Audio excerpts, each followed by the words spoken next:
IVF cycle में best result के लिए मिनिमम कितने एग्स चाहिए, ऐसा क्वेश्चन सबको होता है। एग्स कम है तो रिजल्ट कम आएगा क्या, और ज्यादा है तो एग्स क्वालिटी पे कोई इफेक्ट होगा? चलिए देखते हैं आज।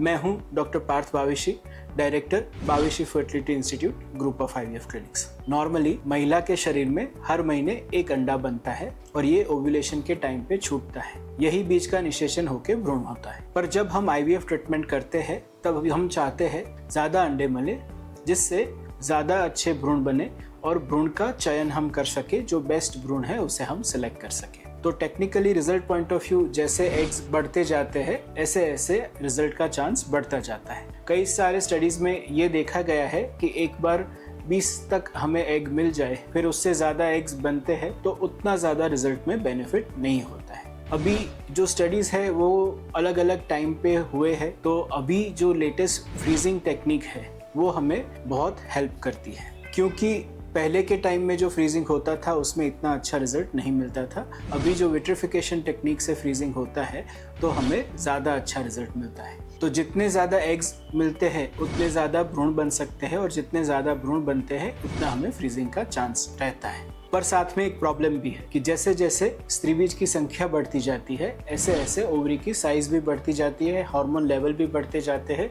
और बॉडी में चेंजेस भी बढ़ते जाते हैं। तो बहुत ज़्यादा एग्स बनाना टेक्निकली सेफ नहीं है। अभी उसके लिए भी कई नई दवाई है, एगोनिस्ट ट्रिगर हम दे सकते हैं कि जिससे ये सब का चांसेस कम हो सके।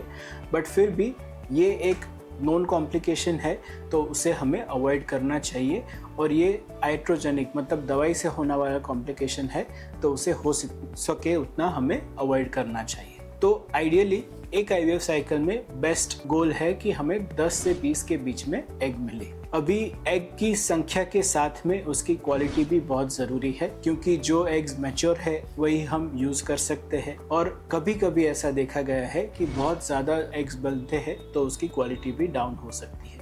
अभी ये ट्रीटमेंट के लिए होता है या पहले से ही पीसीओ जैसी कंडीशन से एग क्वालिटी डाउन है, ये हम पूरी तरह नहीं जानते हैं। पर समझो अगर आपका इतने एग्स नहीं बनते तो क्या आपको साइकिल कैंसिल करना चाहिए? नहीं, ऐसा ज़रूरी नहीं है। आप में क्या एक्सपेक्टेशन है वो हमें पहले से भी थोड़ा बहुत पता चलता है। कई बार एंटिसिपेट करते हैं कि कम बीज मिलेंगे, जैसे कि आपकी एज ज़्यादा है या स्त्री बीज की संख्या पहले से कम है, लो AMH है। ये सब कंडीशन में हम यही एक्सपेक्ट करते हैं कि शायद हमें स्त्री बीज की संख्या कम मिले।